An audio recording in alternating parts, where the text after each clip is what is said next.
And now to one of the biggest hits that took the streaming world by storm, and it's one of the steamiest as well. From Shonda Rhimes, Bridgerton promises Regency romance with a side of hot and heavy sex, and it delivers. It's a mega success with 12 Emmy nominations to prove it, and an enthusiastic shout out from the Stream team.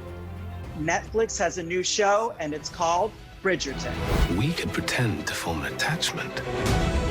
Pairing like that would be most enchanting indeed. Every presumptuous mother in town will leave me alone, and every suitor will be looking at you. Stare into my eyes. If this is to work, you must appear madly in love. Okay, so my newest obsession is a new show called Bridgerton. It takes place in Regency era England. So that's around the time of 1811 to 1820. In upper aristocratic London, where there's debutantes and they're wearing ball gowns and all of these things. But imagine that world, executive produced by Shonda Rhimes. So there's gonna be scandal, get it, scandal. Got it. There's gonna be sex, there's gonna be drama, there's gonna be really attractive people, there's gonna be amazing costumes, and one of the most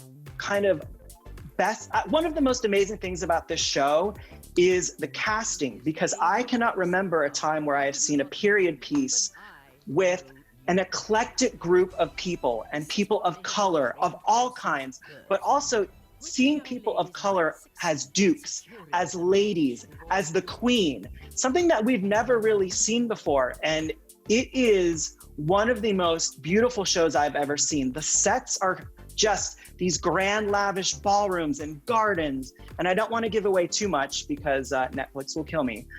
But I literally binged the whole series within a matter of 2 days. I think there's not eight or nine episodes. I couldn't stop. I literally could not stop watching. And it's one of those shows where you stop and you keep thinking about it. Like you're like, okay, God, what's gonna happen? I couldn't stop watching it. It's inventive.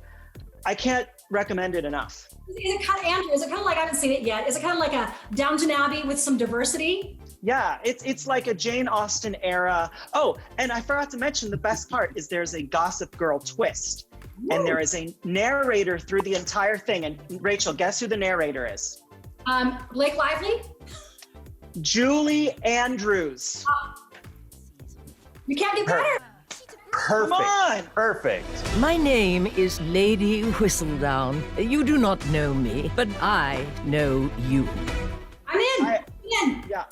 So it comes out on Christmas Day. I imagine people will be eating their ham and their turkey and all that stuff and binging Bridgerton because it's fantastic. And the cast is mostly unknowns. I didn't know who most of them are, and they will become household names after this show comes out. Andrew, I got to tell you, when you told me you were going to talk about this, I went and checked it out, and I was watching the trailer, and I was like, these are the prettiest people I've ever seen in my life. And one of the things that you'll notice, of course, Shonda Rhimes had a huge deal at ABC, and then she went over to Netflix with this huge $150 million deal, is when Shonda comes to Netflix, there's some skin, people. You're gonna see this is not a show for kids. This is an adult show. Oh. There is sex on this show. Is there any sex, Andrew? Sex!